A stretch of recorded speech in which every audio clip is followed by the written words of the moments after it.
আমি যদি এখন মাওলানাকে বলি রাজাকার, উনি যদি কেন বললেন এমনি, কোনো কারণ আছে বলেন? রাজাকার হওয়ার বয়স হয়েছে।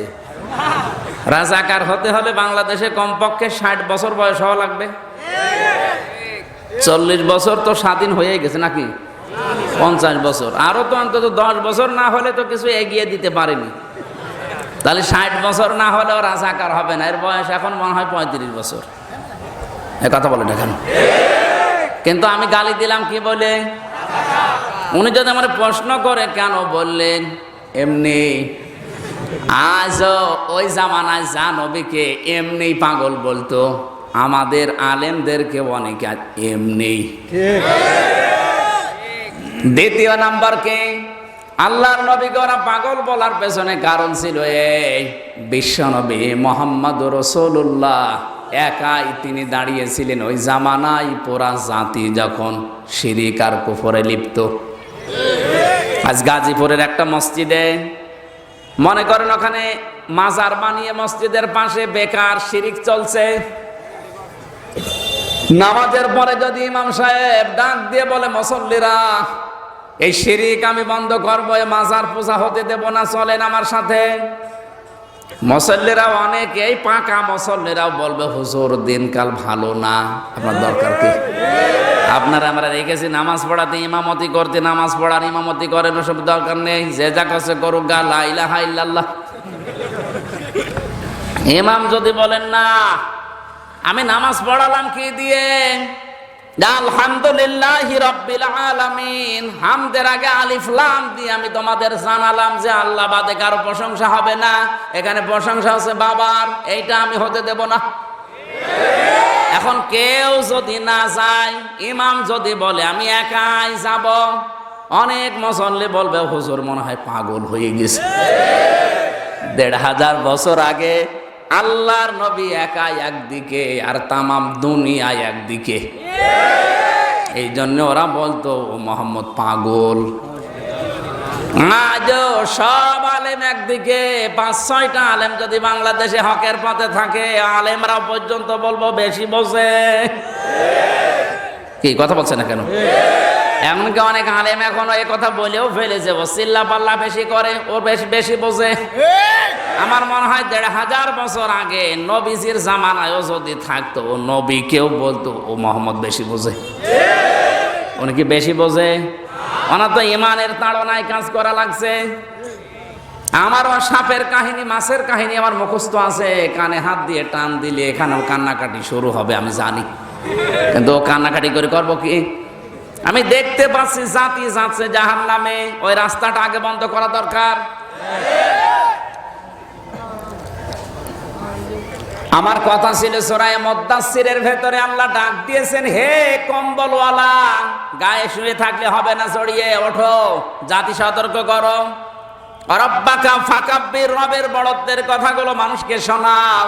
তোমার দায়িত্ব পিটিয়ে হেদায়েত করা না, হকের কথাগুলো বলতে থাকো।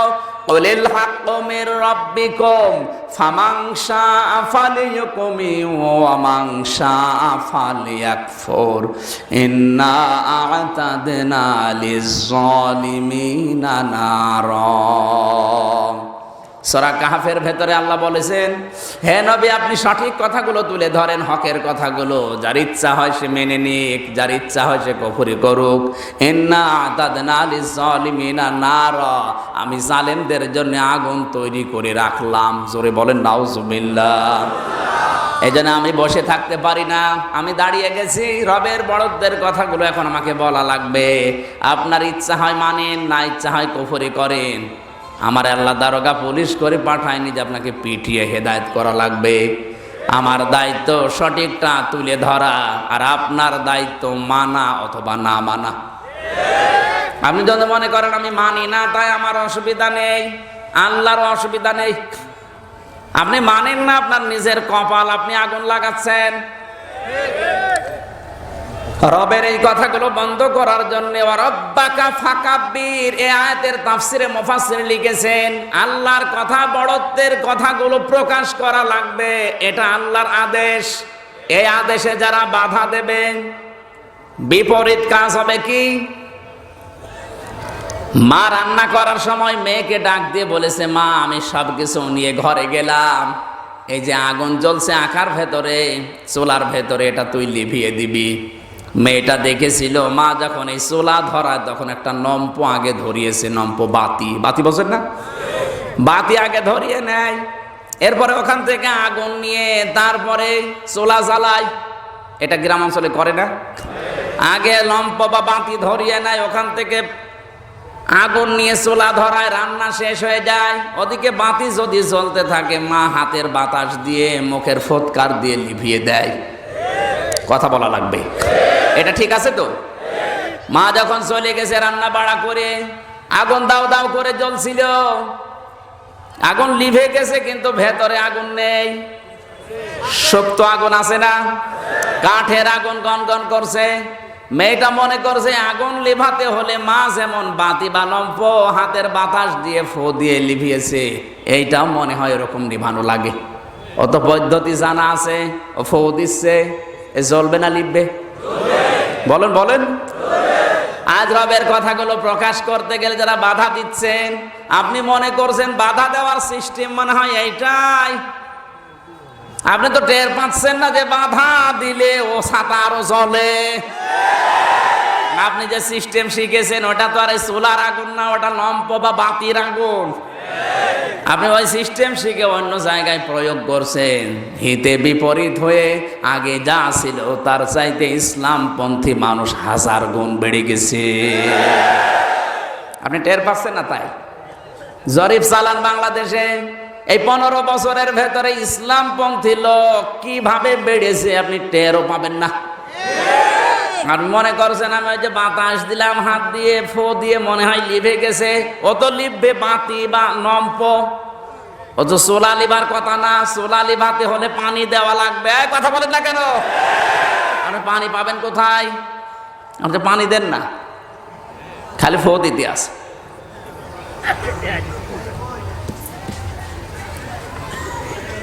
গোলাম মাওলা রনি বুঝেছে যে 10 বছর 15 বছরে ইসলামপন্থীদের উত্থান এদেশে কেমন হয়েছে ও টের পাচ্ছে। কোরআনে কারীম জানিয়েছে, ইউরিদুনা লিইউতফিউ নূরাল্লাহি বিআফওয়াহিহিম আল্লাহু মুতিম্মু নূরিহি ওয়ালাউ কারিহাল কাফিরুন। ওটা তো কোনো ইমানদারদের বিষয়, আপনি লেভাতে চেষ্টা করলেও পারবেন না। কোরআনের আলোচনা বন্ধ করতে চাইলে আরো আল্লাহ বাড়িয়ে দেবে, এ সিদ্ধান্ত আল্লাহর। তার প্রমাণ আমি নিজে। আগে আমার যখন মাহফিল চলতো তখন হয়তো 2-1 দিন খালিও যেত, আর এখন বন্ধ, তাও প্রতিদিন 3টা-4টা করে হচ্ছে। আজকেও 3টা, তাও বন্ধ। বন্ধ তাই 3টা, চালু থাকলে আমার ছিঁড়ে খেয়ে ফেলতো। আপনি পারবেন না, বেকার নিজের কপালে আগুন লাগাচ্ছেন, আপনি পারবেন না। কারণ যেখানে ফো দেওয়া দরকার ওই ফোতে লেপবে বাতি আর লম্প, আপনি ফো দিয়েছেন চুলাই, ও ছাতা একটু সুপ্ত হয়ে আছে, ফো দিলে আরো জ্বলবে। এই জন্য এই ভণ্ডামিগুলো বাদ দিন।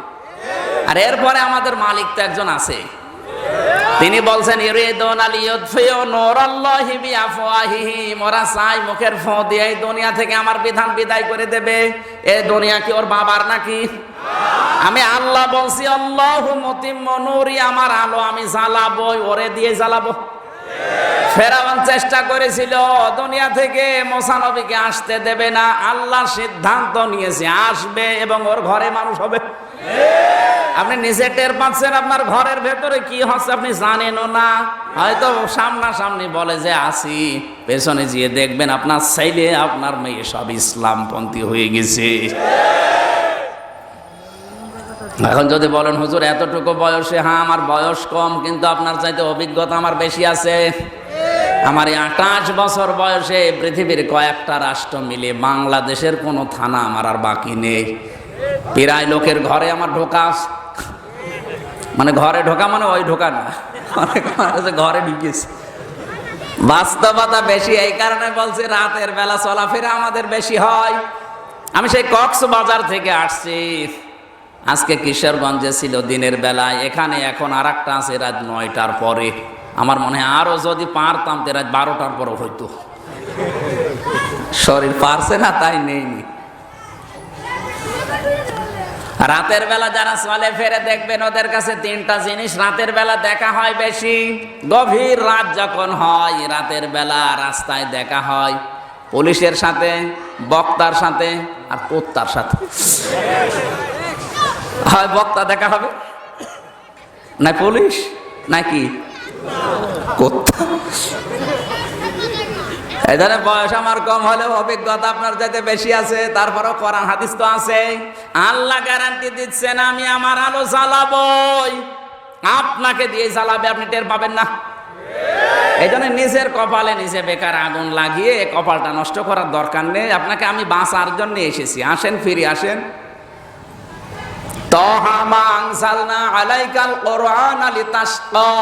হে নবী, কোরআন আমি আপনাকে এই জন্য দেইনি যে আপনি অপমান হবেন, অপদস্থ হবেন, মায়ের খাবেন না।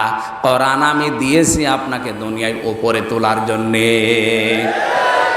অন্তত এইটার কাছে যারা আসবে তাদেরকে আল্লাহ উপরে তুলবে, এই গ্যারান্টি দিচ্ছেন আল্লাহ। কে? আল্লাহ যদি কোনো বিষয়ে সিদ্ধান্ত নেয় ওটা রদ করার মতো ক্ষমতা দুনিয়া না পৃথিবীর কারো, পৃথিবী না আরো যত সৃষ্টি আছে তারাও পারবে না। পৃথিবী তো কিছুই না। আমি যতটুকু হিসাব জানি, আমি বিজ্ঞান নিয়ে যতটুকুই পড়েছি, আমি দেখেছি এই পৃথিবীর তুলনায় আল্লাহর যে বড় বড় সৃষ্টি, এই যে পৃথিবী মনে করছেন অনেক বিশাল, এই বাংলাদেশ পৃথিবীর তুলনায় যত রকমের রাষ্ট্র আমরা দেখতে পাই, প্রায় 228টা রাষ্ট্র আছে এই পৃথিবীতে, তার ভেতরে বাংলাদেশ একটা রাষ্ট্র, আর এটা সবচাইতে বড় রাষ্ট্র। এই দেশের তুলনায় ভারত হচ্ছে 29 ডবল। বাংলাদেশ 29টা পাশাপাশি রাখলে যত বড় হবে, এক ভারত একাই অত বড়। আমেরিকা বাংলাদেশের চাইতে 59 ডবল। 59টা বাংলাদেশ পাশাপাশি রাখলে যত বড় হয়, এক আমেরিকা একাই অত বড়। তাহলে ওই সমস্ত দেশের তুলনায় এই দেশ একটা পাড়া না, পাড়াও না। কারণ এক গ্রামে 59টা পাড়া থাকে, 3-4টে পাড়া থাকে। এক কথা বলেন না কেন? আমেরিকার তুলনায় আমি হিসাব করে যত জায়গা ঘুরলাম, হিসাব করে রাখলাম বাংলাদেশ একটা পাড়ার অর্ধেকও না। অথচ বাংলাদেশে আছে 64টা জেলা, এর ভেতরে গাজীপুর মাত্র একটা জেলা। এরকম জেলা এখনো 63টা আছে। কি এ জেলায় কতগুলো থানা, তার ভেতরে শ্রীপুর মাত্র একটা থানা। এ থানায় কত গ্রাম আছে, এর ভেতরে এই একটা গ্রাম। এই গ্রামে কত মানুষ বাস করে, কত জায়গা জমি আছে, তার ভেতরে এটা একটা জায়গা। এই জায়গায় কত হাজার হাজার মানুষ বসে আছে, এর ভেতরে আপনি একজন। আপনি বলেন তো পৃথিবীর তুলনায় আপনি কি? এটা পৃথিবী গেল। এইরকম দুনিয়া আল্লাহ বানিয়েছেন 7টা, আকাশ বানিয়েছেন 7টা, সেখানে আল্লাহর বিধান চলে। ইয়াতানাজ্জালুল আমরু বাইনাহুন্না। আল্লাহ বলেন প্রত্যেকটা জায়গায় আমার বিধিবিধান নাজিল হচ্ছে, সেখানে আমার সৃষ্টি আছে, কিন্তু কি আছে এটা জানি না। সৃষ্টি আছে তাই জানি, নাই তো সূরা তালাক এই আয়াত আল্লাহ দিতেন না, ইয়াতানাজ্জালুল আমরু বাইনাহুন্না। আল্লাহ বলেন প্রত্যেকটা জায়গায় আমার বিধিবিধান নাজিল হচ্ছে, আমার আইন কানুন চলছে, সেখানে আমার সৃষ্টি আছে। হয়তো মানুষ নেই, কিন্তু অন্য সৃষ্টি তো আছে। বিজ্ঞান এখন গবেষণা চালিয়েছে আকাশের দিকে। বিজ্ঞানের গবেষণার ফল হচ্ছে এই পৃথিবীর তুলনায় যে চাঁদ সূর্য দেখতে পাচ্ছেন, এটা কিন্তু 13 লক্ষ গুণ বড়। কত? সূর্যের চাইতে 27 লক্ষ গুণ পর্যন্ত বড় আছে এক একটা তারকা। 1 কোটি তারকা গিলে খেয়ে ফেলতে পারে এরকম ব্ল্যাক হোল আল্লাহ বানিয়েছেন। মিল্কি ওয়ে আছে, ছায়াপথ আছে, নিহারিকা আছে, গ্যালাক্সি আছে। সৌরজগৎ সম্পর্কে একটু পড়লে আপনি আল্লাহকে সেজদা দিতে বাধ্য হবেন। আপনি বলেন পৃথিবীর তুলনায় যদি 13 লক্ষ গুণ বড় হয় একটা সূর্য, সূর্যের চাইতে 27 লক্ষ গুণ পর্যন্ত বড় আছে এক একটা তারকা। ওই তারকা 1 কোটি একবারে গিলে খেয়ে ফেলতে পারে এরকম ব্ল্যাক হোল আছে। ব্ল্যাক হোল আল্লাহর সৃষ্টি, ওইটার তুলনায় আমার মনে হয় আমার যে সাইজ আমি কিছুই না। মাঝে মাঝে এজন্য আমার মনে হয় আল্লাহ আমি তোমার নজরে আসি তো, আর আমারই ভাব দেখে কি, আমি সেই আল্লাহর বিরুদ্ধে অবস্থান নিয়েছি। এই কথা বলেন না কেন? কোরআনের একটা আয়াত মনে পড়ছে, সূরা বাকারা 26-27 নম্বর আয়াত। আল্লাহ পাক বলেন, কাইফা তাকফুরুনা বিল্লাহি ওয়া কুনতুম আমওয়াতান ফাআহইয়াকুম সুম্মা ইউমীতুকুম সুম্মা ইউহয়ীকুম সুম্মা ইলাইহি তুরজাউন। মানুষ কেমন করে আমার নাফরমানি করে, আমি আল্লাহর বিরুদ্ধে অবস্থান নেয়, আমি আল্লাহর সমকক্ষ দাঁড় করাই, কেমন করে করে আল্লাহরও বিশ্বাস হচ্ছে না। এজন্য কাইফা শব্দ দিয়েছেন। বালাগাত মানতেকের 17টা কায়দা আছে কাইফা ব্যবহার করার। তার 13 নাম্বার কায়দা হচ্ছে কাইফা শব্দটা ব্যবহার করা হয় ওই সময় যখন আল্লাহরও কোনো কাজ বিশ্বাস হতে চায় না, আল্লাহ বিশ্বাস করতে পারছেন না, এই কারণে যে কি করে করে। ও তো আমার বয়স এখন 28, এ তো 29 বছর আগে উল্লেখ করার মতো কিছু ছিল। এক কথা বলে না কেন? আমি 29 বছর আগে আমার মায়ের রেহেমের ভেতরে আসি নাই। হালাতা আলাল ইনসানি হিনুম মিনাদ দাহরি লাম ইয়াকুন শাইয়াম মাযকুরা। কে নিয়ে এমন করো বলো? তুমি তো উল্লেখ করার মতো কিছু ছিলে না, তোমার নাম তো দূরের কথা, তোমার যে উল্লেখ করা যায় যে এটা একটা টিস্যুর বক্স, এরকমও তুমি ছিলে না। বাবার স্ফলিঙ্গ দিয়ে দ্রুত গতিতে যখন মায়ের রেহেমের ভেতরে তুমি যাচ্ছিলে, ওই সময় 1 ফোঁটা নাপাক পানির ভেতরে 40,000 রূহ থাকে। বিজ্ঞান এখন 1 ফোঁটা নাপাক পানি নিয়ে গবেষণাগারে নিয়ে দেখেছে 1 ফোঁটা নাপাক পানির ভেতরে 40,000 সন্তান তৈরি হওয়ার সম্ভাবনা আছে। কোরআনে কারীম জানিয়েছে, ইয়াখরুজু মিন বাইনিস সলবি ওয়াত তারাইব। আল্লাহ পাক বলেন, বাবার স্ফলিঙ্গ দিয়ে দ্রুত গতিতে এই পানিটা বের হয়ে যখন মায়ের নাপাক রেহেমের ভেতরে যেতে চায়, তখন একবারে 40,000 এই সংখ্যানো এই ডিম্বাণু যাবার জন্য প্রতিযোগিতা করে।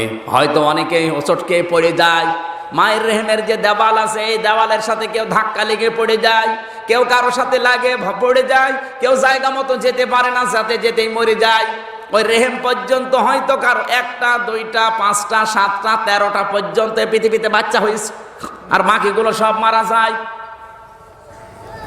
ওই যে যখন আপনি প্রতিযোগিতায় যাচ্ছিলেন, ওই সময়ও বাঁচবেন কিনা আপনার বাবাও জানে না, মাও জানে না, জানে কে? ওই সময়ও যদি আল্লাহ বলতো ওই ধাক্কা লেগে পড়ে যা, আপনি পড়ে যেতেন। মায়ের রেহেমের ভেতরে যে দেওয়াল আছে, জরায়ুর ভেতরে যে দেওয়ালটা আছে, ওই দেওয়ালে ধাক্কা লেগে যদি আপনাকে আল্লাহ হোঁচট খেয়ে ফেলে দিত, তা আপনার কোন বাবা এই দুনিয়ায় এখন মস্তানি করতে বলেন? আপনি যে ঝামেলা করেন, আপনি টের পাচ্ছেন কোন জায়গায় ছিলেন আপনি?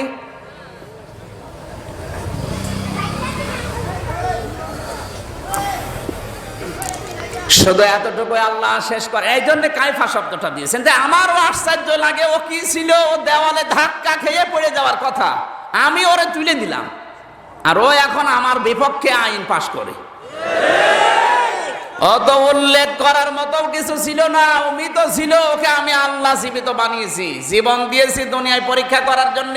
শেষ হয়ে যাবে, আবার মরণ দেব, মরণ দিয়ে শেষ না, সুম্মা ইলাইনা তুরজাউন, আমার কাছে ফিরে আসা লাগবে। আল্লাহর কাছে যদি ফিরে যাওয়া না লাগতো, আল্লাহর কসম আমি কিচ্ছু বলতাম না, যা মনে লাগে আপনি তাই করেন, কিন্তু যে ফিরে যাওয়া লাগবে এটাই তো ঝামেলা। শুধু ফিরে যেয়ে শেষ। আজকে আমি দুপুরবেলা ওখানে কিয়ামতের ভয়াবহতা সম্পর্কে আলোচনা করেছিলাম। কিয়ামতে আল্লাহ যখন মানুষকে ফিরিয়ে দাঁড় করাবে, ময়দানটা এত কঠিন বানাবে, সবাই উলঙ্গ থাকবে, কিন্তু তাকানোর সাহস পাবে না। মুসা নবীর মতো, ঈসা নবীর মতো এত বড় পাওয়ারফুল নবী, যারা আল্লাহর সাথে সরাসরি কথা বলতেন, তারা বলবে, আল্লাহ তুমি আমার মা মরিয়মের সাথে যা ভালো লাগে আচরণ করো, কিন্তু তুমি আমারে কিছু বলবা না, তুমি আমারে বাঁচাও।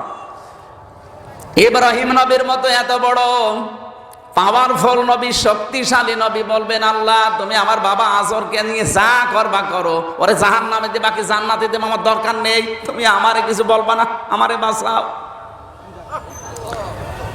এত বড় বড় নবীরা যেখানে কোল কিনারা পাচ্ছে না, ওই ময়দানে আপনাকে দাঁড় করাবে আল্লাহ। টের পাচ্ছেন সামনে কি আছে? তাও সামনে মনে করছেন যে 42 সালে না, 42 সেকেন্ড পরও ওইটা হতে পারে। কার ধান্দায় বসে আছেন আমার তো আশ্চর্য লাগে। আপনি কার কার ভরসা আছেন বলেন? এ বসে আছে দাঁড়াতে পারবে সে গ্যারান্টি আছে? নেই। এই জন্য কাইফা শব্দটা আল্লাহ এমনি দেয়নি, আশ্চর্য হয়ে যাচ্ছে আল্লাহ যে এ কি করে দিয়ে, কিছুই ছিল না তাই আর যদি কিছু থাকতো তো এ কি করতো? আমার ভাইরা, এতটুকু পর্যন্ত আল্লাহ শেষ করেননি। কিয়ামতের ওই কঠিন ময়দানে যখন মানুষ হাবুডুবু পর্যন্ত খাবে ঘামের ভেতরে, সবাই করবে ইয়া নাফসি ইয়া নাফসি। নবীজি বলেন ওই কঠিন ময়দানে আল্লাহ 7 প্রকার মানুষকে তার আরশের ছায়ার তলে বসিয়ে মাছের কলিজা দিয়ে খাবার খাওয়াবে।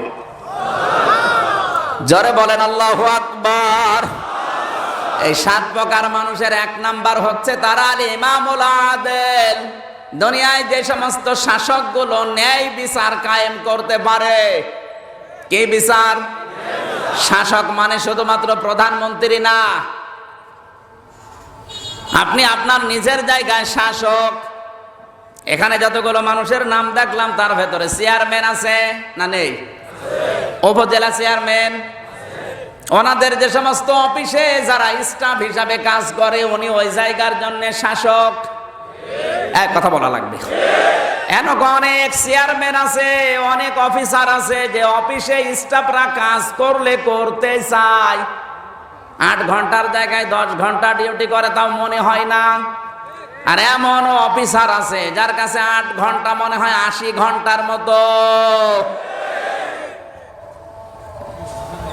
ও মাঝে মাঝে চিন্তা করে আল্লাহ কখন বিকাল 4টা বাজবে, আর পারি না। তাহলে আপনি কি করেন যে আপনার কাছে ও থাকতে চায় না? আর এই লোকটা কি করে যে ওর কাছ থেকে যেতে চায় না বলেন? এই জন্য ন্যায় বিচার, আপনার অধীনস্থ যারা আছে, আপনার কর্মচারী যারা আছে, আপনার নিচে যারা আছে, তাদের সাথে ন্যায় বিচার কায়েম যদি করতে পারেন ওই জায়গায় থেকে, ও জায়গাটা যত ছোট হোক, কিয়ামতের দিন আপনি আল্লাহর আরশের তলায় ছায়া পাওয়ার অধিকার লাভ করবেন। সেটা যদি চেয়ারম্যান হয়, মেম্বারও হয়, উপজেলা চেয়ারম্যান হয়, মন্ত্রী হয়, ডিসি হয়, এসপি হয়, টিওনো হয়, হোক, যে যেখানে যে চেয়ার পেয়েছেন। হ্যাঁ, এমনকি আপনি পরিবারের জন্য শাসক, আপনার নিচে আছে আপনার স্ত্রী, আপনার সন্তান,